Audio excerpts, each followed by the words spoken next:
Hola, buenos días muchachos del grupo A, B y C. Esta es la clase de control prenatal, siguiendo las diapositivas que vamos a dejar. Entonces, tenemos que la guía de atención temprana a las alteraciones en el embarazo es lo que mejor conocemos como control prenatal. El control prenatal requiere del trabajo multidisciplinario. Aunque tiene mucho de medicina, no podemos dejar a un lado que tanto psicólogos, nutricionistas, odontólogos, terapeutas ocupacionales y enfermería tenemos que formar un equipo. Formando un equipo garantizamos que esa mamá sepa que el control prenatal en Colombia es un derecho, no importa que sea migrante, adolescente, una señora de escasos recursos o de altos recursos o de mayor edad, no importa.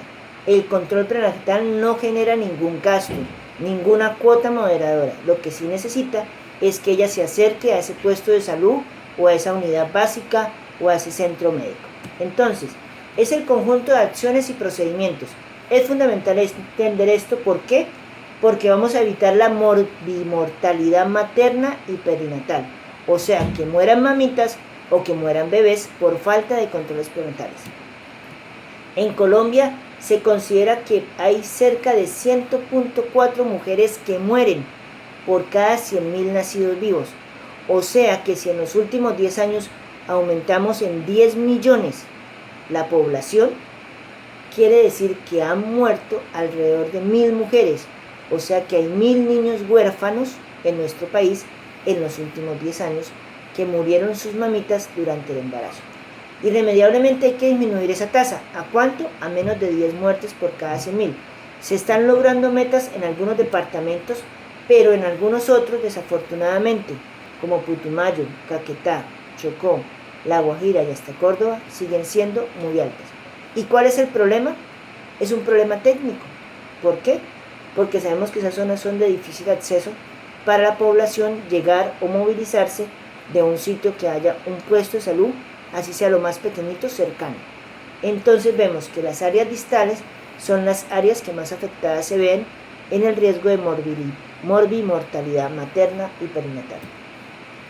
Debe ser de calidad. O sea, usted como nutricionista debe saber lo que tiene que hacer, y lo veíamos en la primera clase. ¿Cuántos no sabíamos que el ácido fólico era fundamental desde antes del embarazo? Durante el embarazo. Ahora aprendimos en la clase anterior de la importancia del calcio, con la paratormona, la calcitonina, pero también aprendimos de la importancia del hierro, para evitar la anemia. Entonces debe ser precoz. Entre más temprano vaya una mamita con sospecha de embarazo, más efectivo es. Debe ser periódico, cada mes. Debe tener una cobertura plena. No importa el CISBEN o la EPS o lo que sea, todos los exámenes son iguales porque son gratuitos. Y debe ser oportuno. Debe tener una identificación de la mujer, debe tener un orden de una prueba de embarazo en sangre, debe promover que vaya el compañero. Ya hay ciudades como en Pamplona que se hace curso psicoprofiláctico y es genial. Además, se debe informar de la importancia de acudir al control prenatal. Muchas mujeres en esta época de pandemia no fueron a los controles prenatales y eso fue terrible para el sistema de salud, porque han llegado muchas embarazadas al final sin controles, sin exámenes, y nos han puesto a sufrir.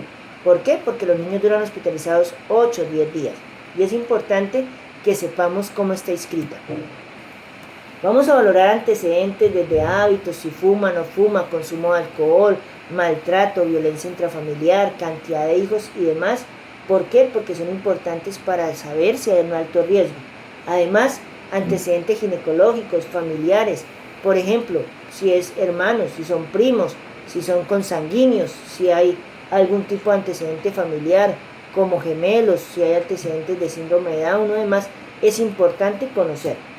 Irremediablemente vamos a tener en la siguiente diapositiva los antecedentes obstétricos, las gestaciones, los partos, los vivos, los abortos, los tópicos o los mortinatos. Mortinatos es un bebé mayor de 20 semanas que tuviera la capacidad de sobrevivir y murió en el transcurso del parto. Hay que mirar a qué edad inició su vida obstétrica. No es normal un embarazo a los 12 años, cuando la mamita estaba creciendo, como lo veíamos en la clase anterior, a una señora de 35 años, 37 años, que está en la plena madurez de su organismo. También hay que mirar los ciclos menstruales.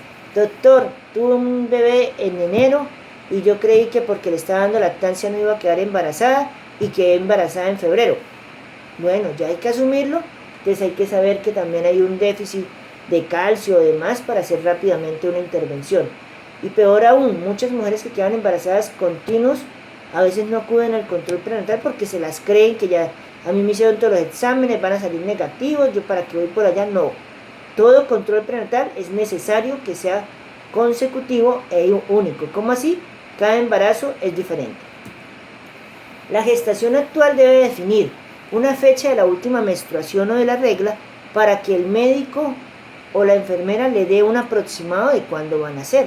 Irremediablemente también hay que mirar si hay o no la posibilidad de una ecografía obstétrica y determinar también si hay otros factores de riesgo, como lo que es la vacunación, lo que es la citología y demás.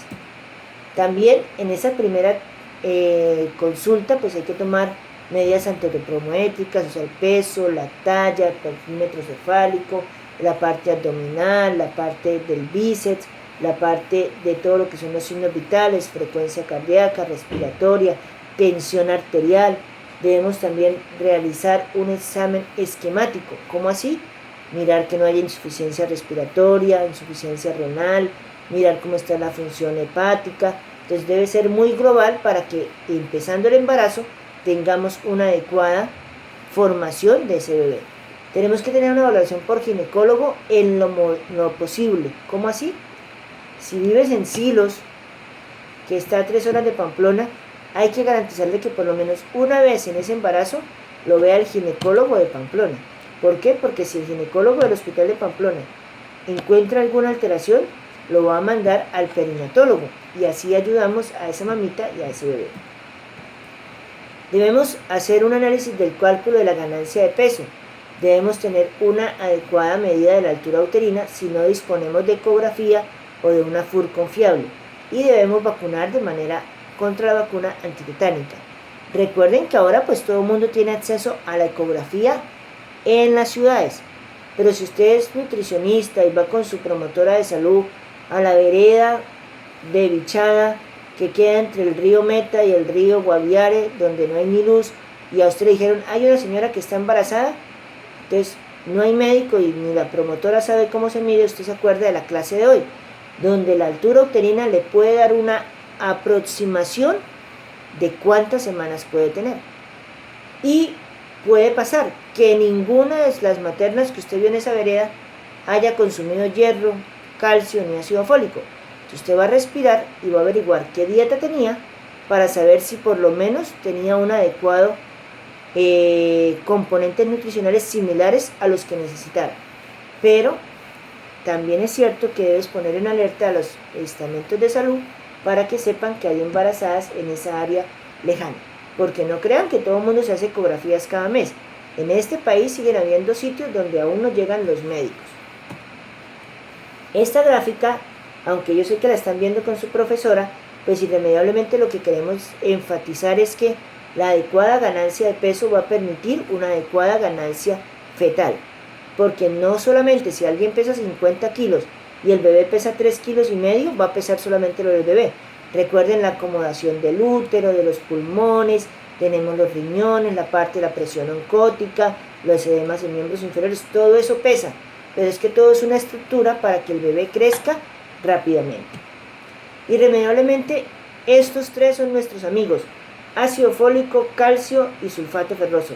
Son fundamentales, son importantísimos y ante todo, repito, son los pilares del control prenatal, porque evitamos alteraciones del tubo neural, evitamos la osteoporosis y evitamos la anemia. Yo creo que esas tres preguntas, si salieran en el parcial, todos las contestarían iguales. Alcen la manita si están de acuerdo, que sabemos que ácido fólico igual a defectos del tubo neural, sulfato ferroso, anemia y déficit de calcio, osteoporosis. O sea, esa no puede, si queda ahí y queda mal, yo digo, les dije en el video, y ahí está en el video. O sea, no hay forma de que les quede mal esa pregunta. También es importante acudir a nutrición y al odontólogo en la fase temprana del embarazo. ¿Por qué? Porque ustedes, si tenemos una buena nutrición, pero tenemos caries, nada sirve porque el cuerpo va a gastar nutrientes en controlar esa infección y no va a controlar, no va a asimilar los nutrientes. Si no tenemos buena amilasa, no tenemos buenas enzimas en la saliva, porque tenemos caries y hay bacterias, pues no nos podemos desdoblar algunos nutrientes beneficiosos. Entonces, es fundamental que entendamos que el nutricionista y el odontólogo deben ir en la primera consulta. Tenemos además que es una educación, es una familia a la que hay que enseñarle que están embarazadas. Algunas ocasiones, no digo que no, porque pues yo todavía no soy papá, ni mi esposa todavía ha sido mamá. Si uno sufre con un perro, ¿cómo será el hecho de que a una familia, que puede ser un embarazo muy deseado, un embarazo que puede tener años buscándolo, pues se vuelve valioso? Y él lo que quiere es que los profesionales de la salud, nutricionistas, psicólogos, odontólogos, médicos, sepamos la importancia de un bebé. Pero también podemos tener la contraparte. Una niña que fue abusada, por ejemplo, hay que tomar medidas para que el Ministerio de Salud sepa qué opciones le brinda a ella.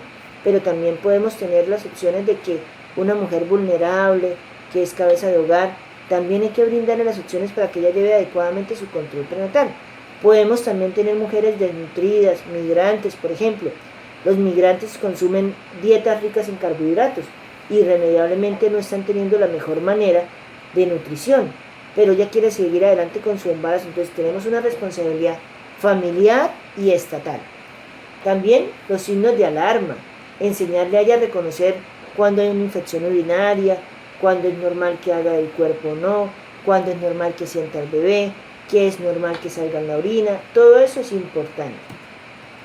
Irremediablemente, estas valoraciones nos permiten saber cuándo hay que remitir o no a cada uno de los estamentos. El control prenatal es una de las mejores prácticas de medicina interrelacional. ¿Cómo así? Porque la enfermera hace un excelente trabajo, el odontólogo hace un excelente trabajo, el nutricionista hace un excelente trabajo, pero si no captamos a las maternas, podemos tener todo el equipo listo, que nada funciona. Entonces, hay que motivar a que las mamitas vayan muy temprano a estos controles prenatales.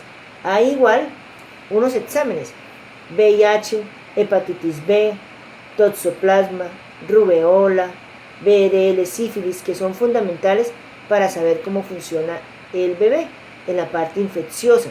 Pero también tenemos otros que son de componente nutricional.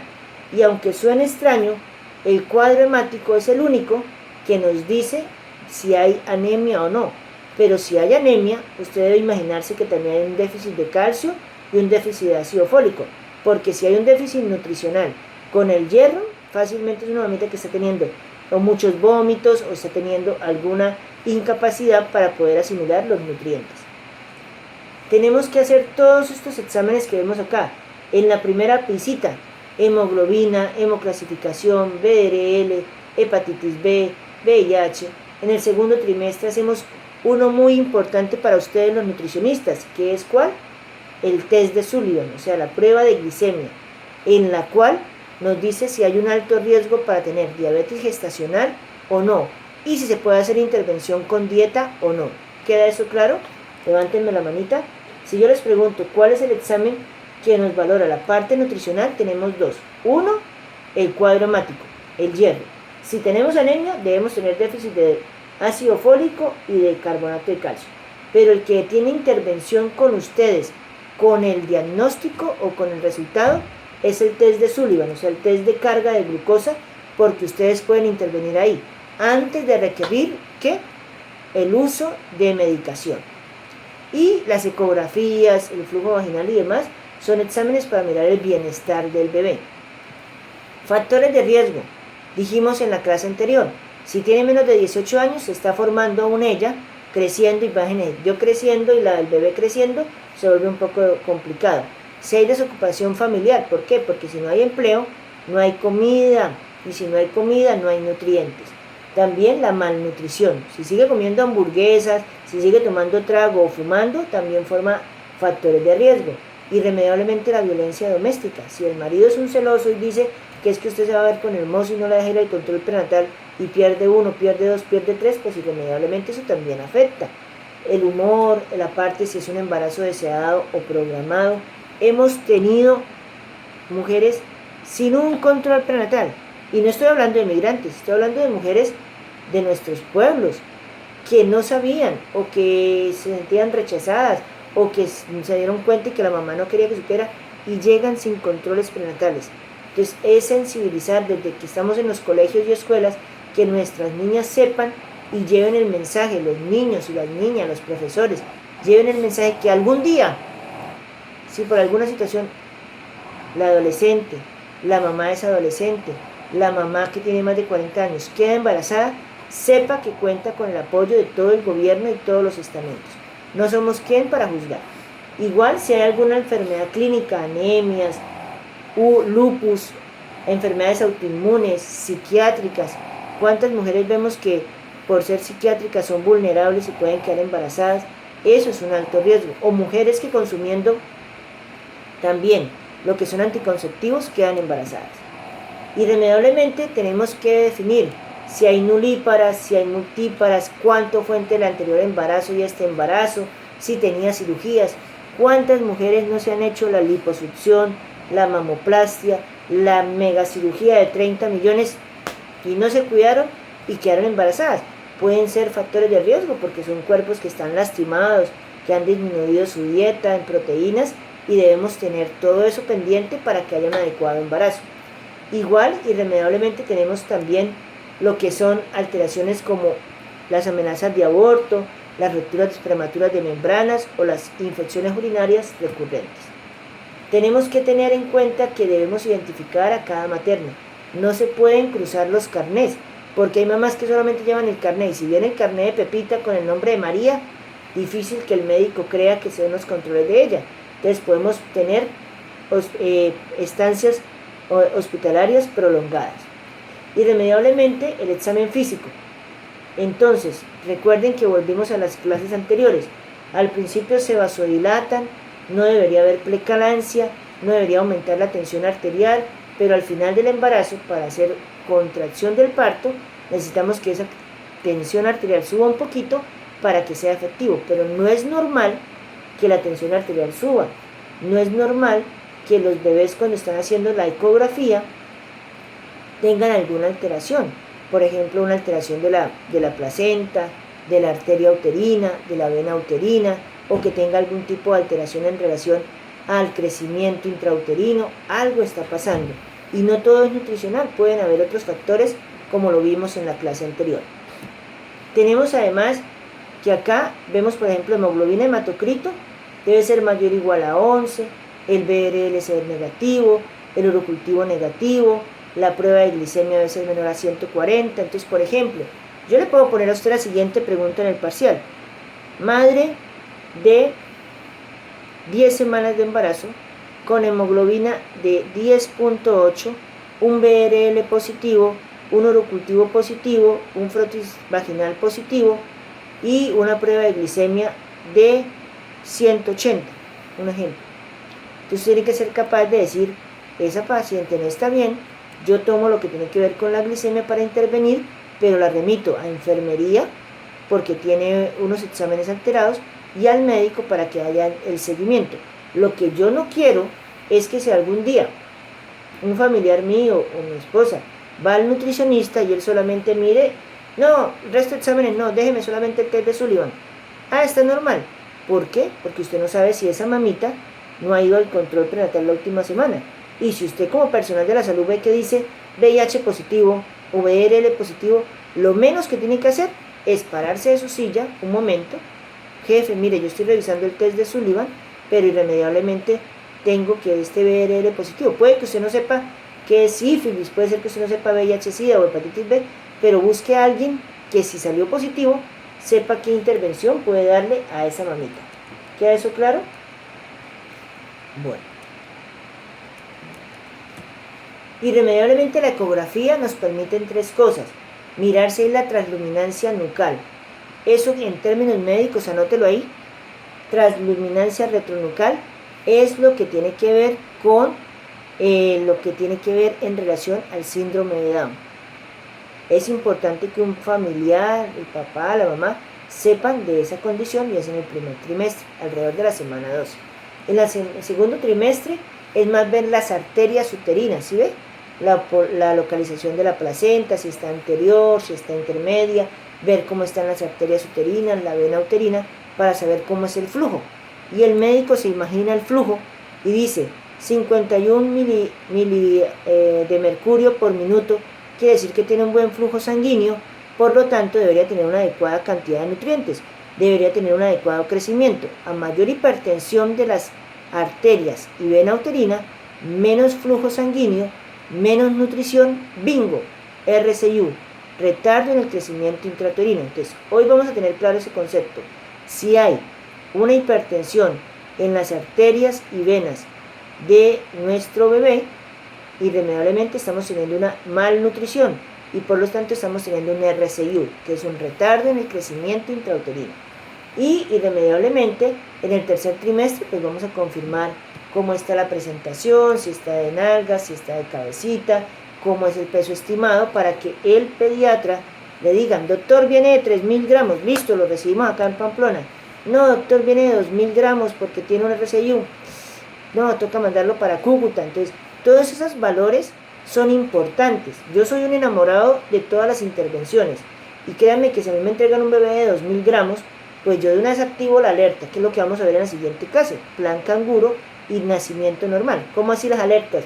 Terapia ocupacional, terapia de lenguaje, nutrición, psicología, fonoaudiología, odontología, pediatría, porque si todos hablamos el mismo lenguaje, podemos ayudar. Pero como estamos terminando el embarazo, esa ecografía del tercer trimestre me permite saber el peso estimado. Esto que están viendo acá es un carné de control prenatal. Es muy bonito, es más, viene ya hasta con los colores amarillos para que usted, si tiene alguna alerta, lo llene. No estoy diciendo que sea algo complejo, pero irremediablemente necesitamos saber factores de riesgo en cada una de las embarazadas. ¿Y qué cree que vamos a buscar ahí? Si le están dando ácido fólico, si le están dando calcio y si le están dando hierro. Y eso debería estar por acá. Hierro y folatos.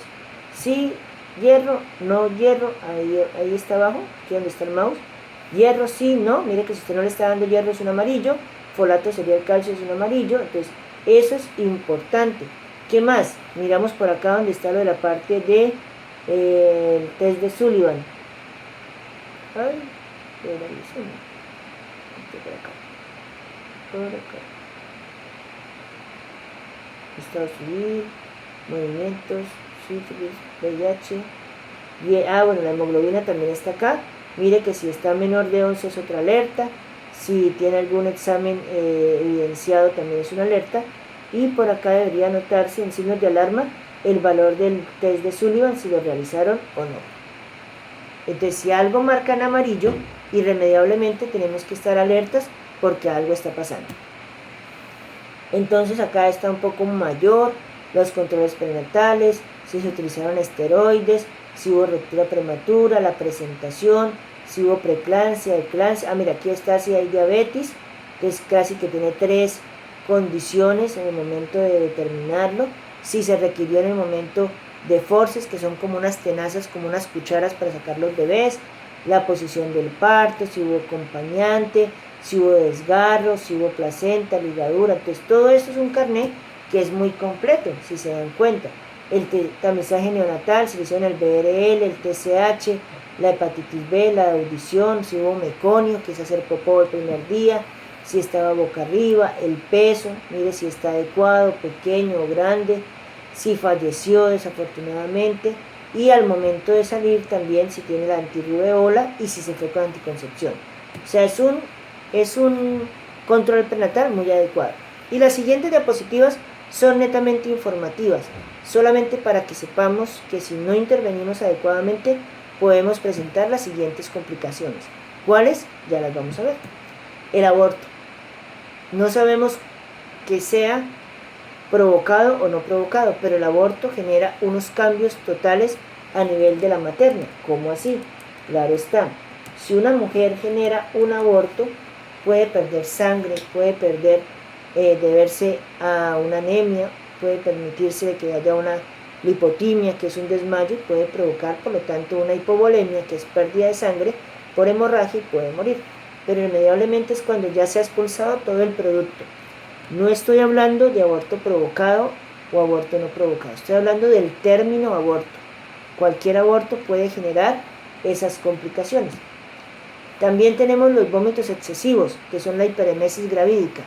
Ya existen medicamentos, claro están, son de manera particular. Entonces, muchas veces decimos, no, eso es normal que vomiten, pero pongámonos a pensar. Si se acaba de tomar la pastilla ácido fólico, hierro y carbonato de calcio y le da por vomitar, pues no va a tener los nutrientes, ¿correcto? Entonces eso hay que tenerlo muy en cuenta. Y irremediablemente tenemos que vigilar que no vomiten tanto las maternas para que tengan un adecuado control prenatal. El embarazo ectópico, no sabemos si sea un embarazo tan deseado que se acuerdan que se unía en la trompa de Falopia, puede devolverse e irse a pegarse al hígado, al intestino, a la parte de la pared abdominal, y desafortunadamente, por más que sea un embarazo deseado, no es viable y es una urgencia quirúrgica igual que la apendicitis, y desafortunadamente debe ser retirado. No conozco hasta el día de hoy un embarazo ectópico que haya sido viable con la vida, porque desafortunadamente, como vemos en la diapositiva, ese sería el tamaño de un bebé de 12 semanas. Ya generaría mucha irritación peritoneal, mucho dolor, mucha sepsis, y no podríamos llevarlo hasta la semana 20. No sé si la ciencia logre más adelante cómo poder preservarlos, porque sí sé que muchos embarazos ectópicos han sido embarazos deseados. La anencefalia, aquí veíamos eso muy importante, el déficit del ácido fólico. Entonces, si no hay un consumo adecuado, podemos tener una anencefalia, o sea, falta del cerebro. Puede estar el cerebelo, el bulbo raquídeo, y si se acuerdan de anatomía, ahí es donde están los impulsos del corazón y la respiración. Pueden nacer con vida, pero no sería alguien funcional. No sé si alguien conozca un niño con Zika, o pueden buscar los especiales de los niños con Zika. No son anencefalias completas, pero sí se vio la afectación del cerebro, pero quedaban el cerebelo, el bulbo raquídeo efectivos. Eran niños que dormían, respiraban, latía el corazón, pero no tenían ninguna funcionalidad, y son muy fuertes. O sea, son fuertes en el sentido de que están con vida, y pues mientras usted quede con vida debe luchar por ellos como profesional, enviando los suplementos de alimentación y demás.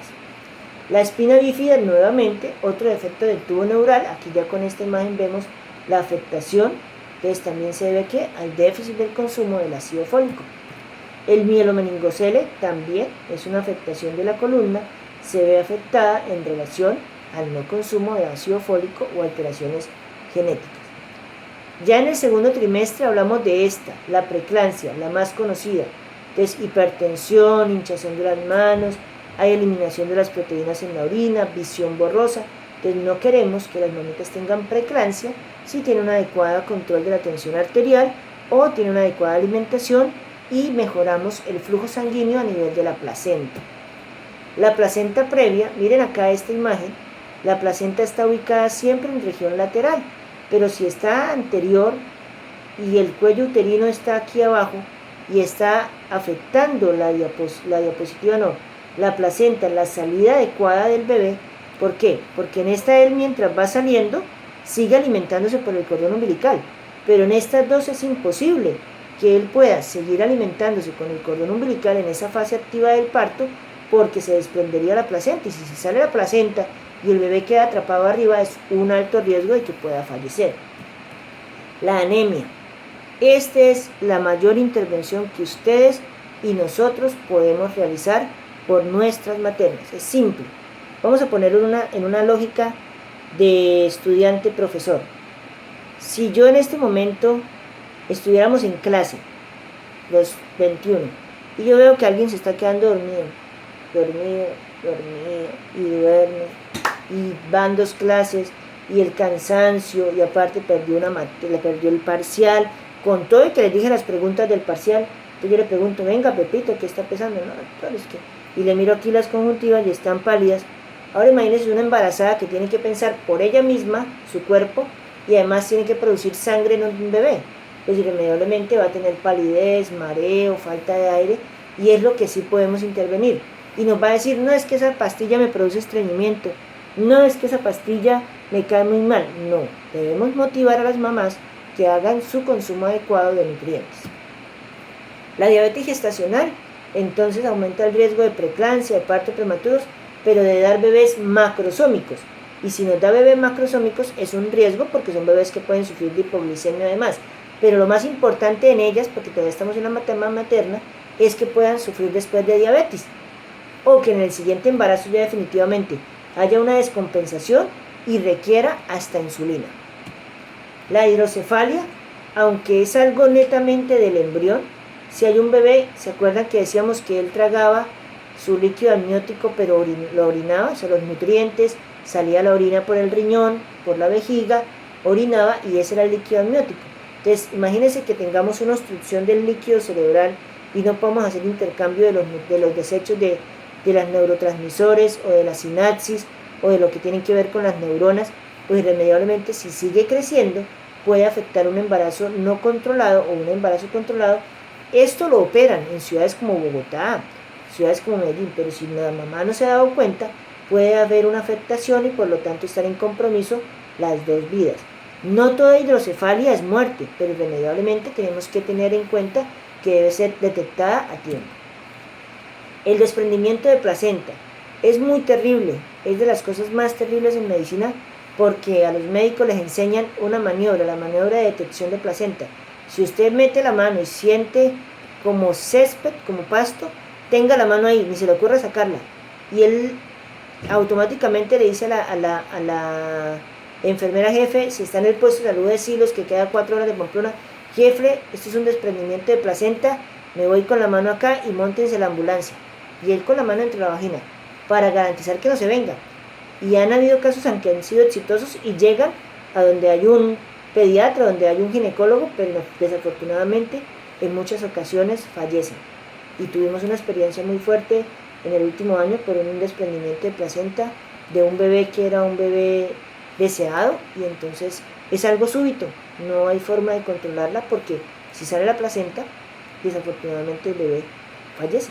Si está inmaduro, si está ya en un término de momento de nacer, pues se debe actuar rápido para garantizar la vida, pero estamos hablando del segundo trimestre. Irremediablemente la ruptura prematura de membranas es la mayor complicación en el tercer trimestre. ¿Por qué? Porque si dura más de 14 horas, puede que el bebé nazca bien, pero ya hay un riesgo de infección, porque recuerde que hablábamos que el cuello uterino garantizaba que hubiera un flujo vaginal blanquecino, incoloro, inoloro, para que no hubiera bacterias ni hongos, pero si se rompe las membranas y él empieza a botar el líquido, por ahí hay una bacteria o un hongo, empiezan a colonizar y producen lo que se llama sepsis neonatal, que es una afectación de nuestro bebé. Y una de las más peligrosas, porque el amor todo lo puede, diría alguien, el amor todo lo puede, pero en la época medieval a usted le sacaban la sangre y si usted era, miraban las glutininas como marcaba una sustancia, si usted era O, se casaba con un O, pero si usted tenía O negativo, era difícil que se casaran